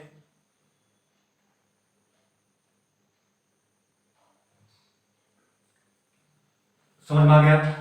अब थोड़ा सा समझना बच्चों, बहुत बढ़िया से समझना, थोड़ा सा मिटा देना। होता क्या है, ये बात को बहुत बढ़िया से समझना, थोड़ा सा समझना। देखो होता ये है कि अगर मेल्टिंग टेम्परेचर का बात करें, किसका बात करें थोड़ा बताओ? मेल्टिंग टेम्परेचर का बात करें तो मेल्टिंग टेम्परेचर जो होता है वो तो इंक्रीज डिक्रीज तो करना, क्या करना चाहिए? इंक्रीज तो करना ही चाहिए। लेकिन क्या होता है कि एंटीमोनी और बिस्मथ के बीच ये जल्दी मेल्ट नहीं करता, लेकिन ये जल्दी मेल्ट कर जाता है। ठीक है, ये जल्दी मेल्ट कर जाता है, मतलब मेल्टिंग टेम्परेचर इसका क्या होता है? कम होता है, और इसका मेल्टिंग टेम्परेचर क्या होता है? ज्यादा होता है। ठीक है, क्यों होता है कम? ये रीजन समझ रहा। बिस्मथ तुम्हारा क्या होता है? जब इलेक्ट्रॉनिक कॉन्फ़िगरेशन कर रहा था उस समय देखा होगा कि इसमें f ऑर्बिटल इंटर कर लिया था, लेकिन इसमें f ऑर्बिटल था नहीं। इसमें f ऑर्बिटल आ गया था, जिसके कारण से क्या हुआ? क्योंकि f ऑर्बिटल का जो स्ट्रक्चर होता है ना बच्चों, वो बहुत डिफ्यूज लाइक स्ट्रक्चर होता है, बहुत घोंचू टाइप स्ट्रक्चर होता है। तो इसका इलेक्ट्रॉन जो है ना, जो प्रेजेंट है इसमें, जो f में प्रेजेंट है, वो आपस में एकदम घुर घुर रहता है, मतलब वो तुम्हारा क्या होता है? बहुत अच्छे से स्क्रीन नहीं कर पाता है। स्क्रीन मतलब इलेक्ट्रॉन, मतलब न्यूक्लियस का कैपेसिटी जो है वो बाहरी इलेक्ट्रॉन पर रोक नहीं पाता है, जिसके कारण से क्या होता है? बात को समझना, जिसके कारण से इसमें एक प्रकार का इनर्ट पेयर इफेक्ट लगता है। क्या लगता है बताओ? Inert pair effect. क्या लगता है? Inert pair effect. अब ये इनर्ट पेयर इफेक्ट क्या है थोड़ा समझो। एफ ऑर्बिटल का शेप डिफ्यूज होने के कारण, एफ ऑर्बिटल का शेप डिफ्यूज होने के कारण इसका न्यूक्लियस का प्रभाव बाहरी इलेक्ट्रॉन पर थोड़ा थोड़ा पड़ने लगता है। इसके कारण से ये इलेक्ट्रॉन जल्दी जाने से थोड़ा सा मना करता है। मतलब इसमें भी जाता है, इसमें जाता है जरूर, लेकिन इसका जो s इलेक्ट्रॉन है, s ऑर्बिटल का इलेक्ट्रॉन जो है वो नहीं जाता है। तो जब नहीं जाता है तो ये बच जाता है, जिसके कारण से इसका जो इलेक्ट्रॉन, बाहरी इलेक्ट्रॉन होता है, ये जो देता है इलेक्ट्रॉन, वो बिस्मथ तुम्हारा जो है वो सिर्फ और सिर्फ p इलेक्ट्रॉन को दे पाता है। किसको दे पाता है? p इलेक्ट्रॉन को। तो सिर्फ 3 प्लस ज्यादा स्टेबल होता है। इसका कितना प्लस ज्यादा स्टेबल होता है? p 3 plus. लेकिन इसका जो होता है वो F क्योंकि नहीं रहता है, इसलिए तुम्हारा अट्रैक्शन फोर्स थोड़ा सा कम हो जाता है, और ये तुम्हारा Sb जो है वो 5 प्लस ज्यादा अच्छा बनाता है। 5 प्लस क्या बनाता है? ज्यादा अच्छा बनाता है। तो 5 प्लस बनाने के कारण से ये ज्यादा मजबूती से पकड़ ले रहता है, और ये थोड़ा हल्का मजबूती से पकड़ ले रहता है। ठीक है, तो ज्यादा मजबूती से पकड़ने के कारण से इसका थोड़ा पिघलाना, थोड़ा सा इसको ज्यादा हीट करना पड़ेगा, तब टूटेगा और पिघलेगा। इसलिए इसका मेल्टिंग पॉइंट क्या हो जाता है बच्चों? ज्यादा हो जाता है। इसका मेल्टिंग पॉइंट क्या हो जाता है? ज्यादा। और बिस्मथ का मेल्टिंग पॉइंट क्या हो जाता है? कम। ये तुम थोड़ा सा दिमाग में तुमको क्या करना है? बैठा के रख लेना है। और इसका रीजन सबसे बड़ा क्या है? Due to inert pair effect. और इनर्ट पेयर इफेक्ट कहने का मतलब हम तुमको बताए, और ये बताए कि देखो इलेक्ट्रॉनिक कॉन्फ़िगरेशन जब करोगे ना तो तुमको पता चल जाएगा। इलेक्ट्रॉनिक कॉन्फ़िगरेशन में बिस्मथ का देखोगे f ऑर्बिटल आया है, 4f14 इलेक्ट्रॉन।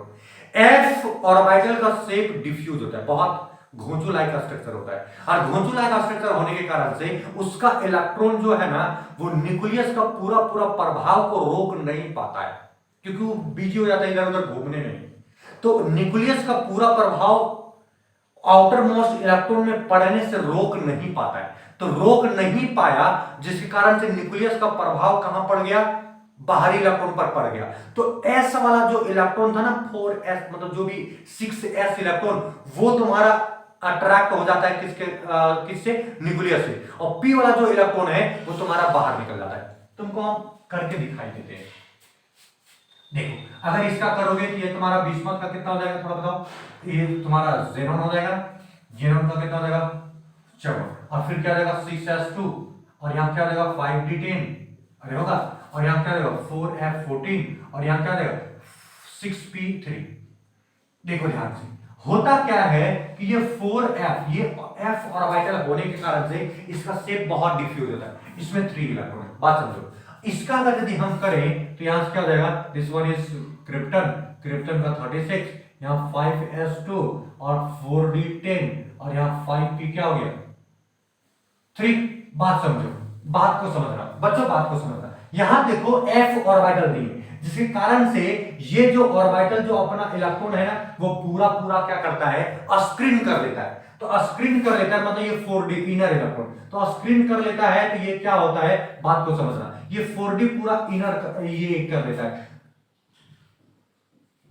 4d पूरा स्क्रीन कर देता है। तो स्क्रीन करने के बाद क्या होता है? थोड़ा समझना, ये जो इलेक्ट्रॉन है और ये जो इलेक्ट्रॉन है वो बहुत ज्यादा अट्रैक्ट नहीं होता है, किससे? न्यूक्लियस से। लेकिन इसका शेप डिफ्यूज होने के कारण से ये तुम्हारा इसका प्रभाव जो है वो इस इलेक्ट्रॉन पर, तुम्हारा ये 6 इलेक्ट्रॉन पर तुम्हारा पड़ जाता है, इस पर नहीं पड़ता। इस पर पड़ता है लेकिन इस पर नहीं पड़ता। लेकिन इसमें क्या होता है? F नहीं होने के कारण से इसका इस पर दोनों पर नहीं पड़ता है। ये आ गया तो S पर पड़ा और P पर नहीं पड़ा, ये इसमें नहीं आया था तो इस पर और इस पर दोनों पर नहीं पड़ा इफेक्ट न्यूक्लियस का, इसलिए इसमें दोनों को नहीं रोका, लेकिन इसमें तुम्हारा S को रोक लिया लेकिन P को नहीं रोका। तो इसमें सिर्फ P बाहर होता है, तो 3 इलेक्ट्रॉन बाहर होता है, 3 प्लस ज्यादा बढ़िया बनाता है। ठीक है, और इसमें तुम्हारा कितना प्लस बनाता है? तो 3 इलेक्ट्रॉन इसका, 2 इलेक्ट्रॉन इसका, 5 प्लस ज्यादा बनाता है। तो इसका क्योंकि चार्ज ज्यादा है तो ज्यादा मजबूती से ज्वाइंट रहता है, इसीलिए इसको तोड़ने में थोड़ा ज्यादा बल लगता है, तो मेल्टिंग पॉइंट ज्यादा हो गया। और बिस्मथ में क्या होता है कि इसको तोड़ने में ज्यादा बल नहीं लगता, क्योंकि यहाँ 3 प्लस चार्ज बनाया है। चार्ज कम है तो थोड़ा सा जुड़ा हुआ कम है, और जब जुड़ा हुआ कम है तो ज्यादा हमको बल लगाने की जरूरत पड़ रहा है। तो ये बात है इसका मेल्टिंग पॉइंट का। कहानी समझ में आ रहा होगा? थोड़ा सा बात को समझ लेना अच्छा बच्चों। ये तुम्हारा कहानी था, किसका कहानी था? ये था तुम्हारा बॉइलिंग और मेल्टिंग पॉइंट का कहानी। ठीक है, अब हम लास्ट कहानी एक छोटा सा पॉइंट बना लेते हैं और फिर आगे बढ़ जाएंगे। ये मिटा नहीं, चलो ठीक है। सारे दिमाग में रख लेना कि जो मेल्टिंग पॉइंट होता है वो एंटीमॉनी का मेल्टिंग पॉइंट क्या होता है बच्चों, ज्यादा होता है किसके कंपैरिजन में, बिस्मथ के कंपैरिजन में। इसका सबसे बड़ा कारण तुम क्या लिखोगे, इनर्ट पेयर इफेक्ट। बिस्मथ जो तुम्हारा है वो 3+ चार्ज बनाता है और एंटीमॉनी जो है वो 5+ चार्ज बनाता है। बात समझा, ज्यादा स्टेबल में। ठीक है, अब यहां से देखो बिस्मथ जो तुम्हारा है 3+ बनाया तो चार्ज कम है तो वो जल्दी टूट जाएगा, और उसमें चार्ज ज्यादा है तो जल्दी वो टूटेगा नहीं। तो ये चीज थोड़ा सा दिमाग में रख लेना। एक चीज थोड़ा सा और तुमको हम बता देते लास्ट क्लास में, ठीक है। नाइट्रोजन और फास्फोरस का अगर हम बात करें, नाइट्रोजन और फास्फोरस का अगर हम बात करें, कैटेनेशन प्रॉपर्टी मतलब सेल्फ लिंकेज प्रॉपर्टी का बात करें, सेल्फ लिंकेज, सेल्फ लिंकेज, इसको हम लोग कैटेनेशन प्रॉपर्टी भी बोलते हैं। क्या बोलते हैं, कैटेनेशन प्रॉपर्टी भी बोलते हैं। ध्यान दोगे, ये कैटेनेशन प्रॉपर्टी या फिर सेल्फ लिंकेज प्रॉपर्टी नाइट्रोजन में कम होता है किससे, फास्फोरस से। फास्फोरस जो देखा जाता है, पाया जाता है, वो पॉलीमेरिक फॉर्म में पाया जाता है, लेकिन ये पॉलीमेरिक फॉर्म में नहीं पाया जाता है। मतलब इसमें सेल्फ लिंकेज का कैपेसिटी क्या है, ज्यादा है। किसके